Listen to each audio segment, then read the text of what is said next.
आगे कहता है कि for example if there is population of certain bacteria living in water, ये भी देखो इन्होंने भी एग्जाम्पल दिया है।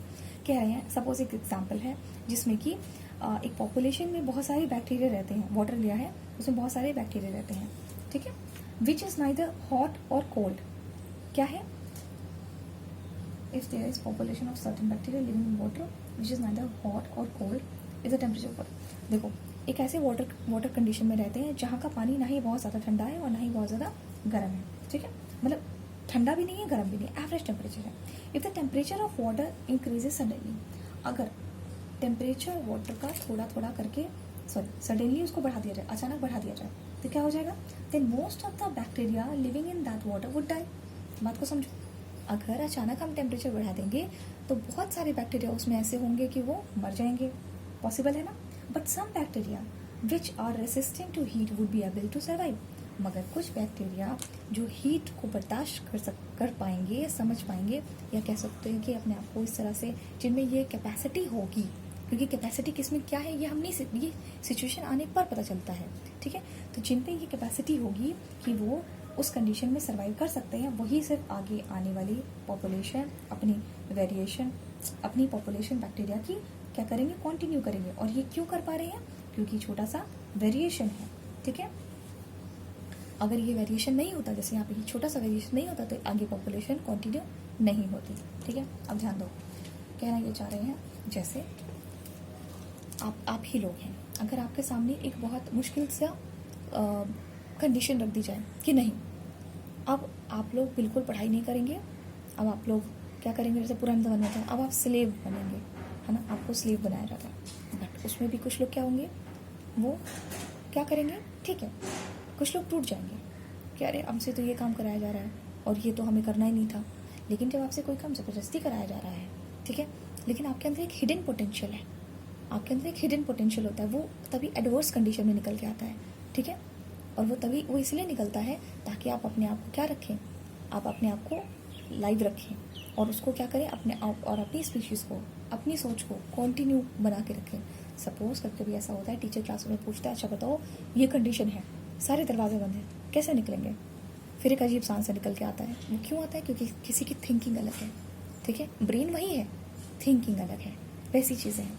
बॉडी डिज़ाइन सेम है, हल्का सा वेरिएशन जो आपको मिला है, इसकी वजह से क्या है, पॉपुलेशन आप कंटिन्यू कर पा रहे हैं। अभी तक हमने क्या डिस्कस किया है आज क्योंकि ये जो डीएनए वाले कॉन्सेप्ट होते हैं, वेरिएशन वाले कॉन्सेप्ट होते हैं, ये एक बार समझ जाओगे तो इवोल्यूशन में भी समझने में इशू नहीं आएगा। उसका ही कुछ पार्ट लेके मैंने आपको इसी चैप्टर में समझा दिया है, ठीक है। आज आप ये वीडियो देखिए और इसके बाद क्या करना है कि, और कल जो है हम काफ़ी अच्छे क्वेश्चंस लेंगे और ज़्यादा क्वेश्चंस कराएंगे, ठीक है। जल्दी डिस्कशन होगा, क्योंकि ये डीएनए वाले पोर्शन आप लोग को थोड़े उतने क्लियर नहीं होते होंगे, क्योंकि चीज़ें समझ में नहीं आती होंगी, और क्योंकि बेसिक्स हैं, अभी यहीं से स्टार्ट हो रहा है आपका। तो अब आप लोग तो है इसी को देखिए, और दूसरी चीज़ जो है नेक्स्ट टाइम पर हम और ज़्यादा क्वेश्चंस को कंटिन्यू करेंगे। Okay, thank you so much class. और एक चीज़ और ध्यान रखो, कुछ बच्चे मुझे बार बार मैसेज करते हैं सिलेबस बताने के लिए। मैं एक बार सिलेबस बता चुकी हूँ, अगर मैं कोई काम एक बार कर चुकी हूँ तो मैं दोबारा नहीं करूँगी। जब मैं करा रही थी तो आप एब्सेंट थे, अगर आप एब्सेंट हैं तो मैं आपको मैं वही काम करना चाहती हूँ जो मैं सबके लिए कर सकती हूँ। और जो बच्चे मुझे मैसेज करते हैं वो इतने स्पेशल नहीं हैं कि मैं उनके लिए एक सिलेबस को निकाल के वापस से सेंड करूँ। छोटा सा काम है, लेकिन मेरी बात सुनो, अगर मैं कोई काम 1000 बच्चों के लिए नहीं कर सकती तो मैं उस बच्चे के लिए भी नहीं करूँगी। मेरे लिए सारे बच्चे एक समान हैं। मैं 10 सेक्शन में पढ़ाती हूँ, 10 सेक्शन के सारे एक बच्चा इंपॉर्टेंट है मेरे लिए, ठीक है। तो अगर सारे बच्चे ही मुझे मैसेज करने लगे मैम सिलेबस बता दीजिए, तो क्या मैं सबको बता पाऊँगी? मैं नहीं बता पाऊँगी, मैं सबको नहीं बता सकती। इस वजह से मैं उसे एक बच्चे को भी नहीं बताऊँगी, क्योंकि मैं सिलेबस बता चुकी हूँ, दोबारा मैं नहीं बताऊँगी। आपको अगर इतनी फिक्र रहती है तो आप मेरी सारी क्लासेस करिए, ठीक है, सारी क्लासेस करिए। और नहीं समझ में आ रहा है उसके बाद भी, तो वैसे भी हम लोग सिलेबस वाइज ही बढ़ रहे हैं आगे। आप मेरे को फॉलो करते हुए चलिए, जैसा पढ़ा रहे वैसे पढ़ते हुए चलिए, तो आपको समझ में आ जाएगा कि सिलेबस में क्या क्या है। जब आपने सही टाइम पर आप प्रेजेंट नहीं रहेंगे तो हम किसी के घर जाके थोड़े उसको सिलेबस देकर आएंगे। बात समझ रहे हैं ना? तो अगर जो बच्चे सिलेबस मांगते हैं, अगर वो वीडियो देख रहे हैं, क्योंकि मोस्टली वो वीडियो देखते ही नहीं, उन्हें पता ही नहीं है, तो अगर आप वीडियो नहीं देखते हैं तो फिर ये आपकी रिस्पॉन्सिबिलिटी है, मैं आपको सिलेबस नहीं बताने वाली। प्रॉपर टाइम पे अपना काम करिए, एक हफ्ते का टाइम मिलता है, वीडियो देखिए, काम करिए। कोई भी इशू रहता है मैसेज करिए, ठीक है।